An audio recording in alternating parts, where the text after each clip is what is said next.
Hey, what's up you guys? This is Godson, and today I'm going to be doing a top 5 weapons video for you, showing you what types of weapons I like to use on my defense and which are my favorite.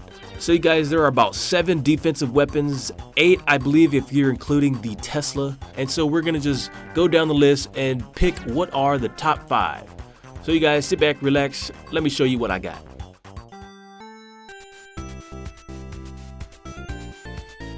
Coming in at number 5, it's the Archer Tower. Now, although the Archer Tower does not have as many hit points as the cannon, which is probably better at stopping wall breakers, the Archer Tower, what I like the most about it, has such a bigger radius to stop troops from getting your 50%. In fact, by putting Archer Towers near the edges of your walls, you'll be able to stop attackers cold from getting that 50% wins. And also, Archer Towers are really good at doing damage against golems and heroes. They also shoot air and ground units, which makes them one of my top favorite picks on the list.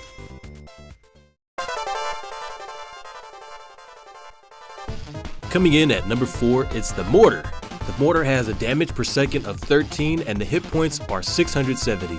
It does splash damage and has a range of 11 tiles, stopping those wizards and archers cold. Now you may not remember this, but mortars were a really big part for players in the higher cup range at stopping attackers from luring out their clan castle and heroes. Although it wasn't the strongest weapon, it was really good at foiling some of the attacks when used to put them near the edges of your base. Although now you can't lure out heroes, they are still a really strong weapon if you're at Town Hall 8 and lower, and is the only weapon I can see that has such a shiny look to it.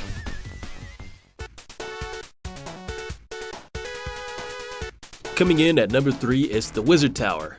It has 48 damage per second and has hit points of 880.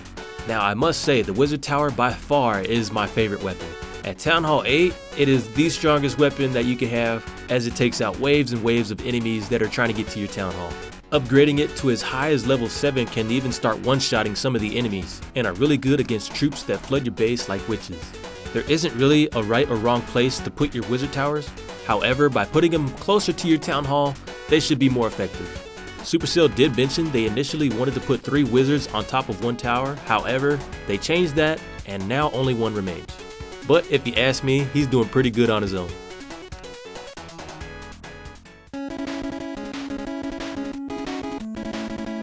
Coming in at number 2, it's the X-Bow. The X-Bow is unlocked at Town Hall 9, and as a max level, it costs 80,000 elixir to fill it up. It does 80 damage per second and has 2,800 hit points, making it the hardest weapon to take down on defense. Now the X-Bow is by far one of the most unique weapons and acts something like a turret. In fact, it's so cool, the Archer Queen decided to carry one as well. Although it is weak against troops like golems and dragons, it's pretty good at taking out troops like barbs and archers. It also has a secondary feature so that you can aim it up so it can take out air troops such as minions and balloons. So if you ever decide to push, make sure you have some of these to help you out.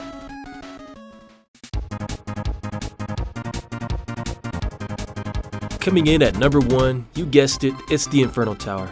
Now the Inferno Tower are actually unlocked at Town Hall 10, and when they were first released, they were the game changer.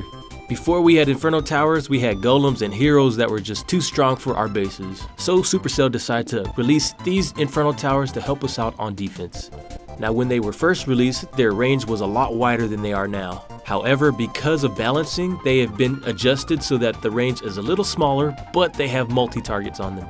They do a damage per second of 42, they can target 5 enemies, and it takes 700 dark elixir to fill them up. And they have pretty good hit points at level 3 for 2200.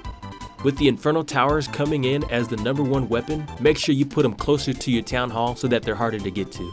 Because of the balance changes, most players are setting them to multi, however I like to choose both, having 1 single and 1 multi. With the amount of resources it takes to power up this thing, you can be sure it'll defend your base really well. So you guys, this is my top 5 weapons list. Let me know what you think. Make sure you comment down there what your top 5 are, and I will see you next time. Godson out.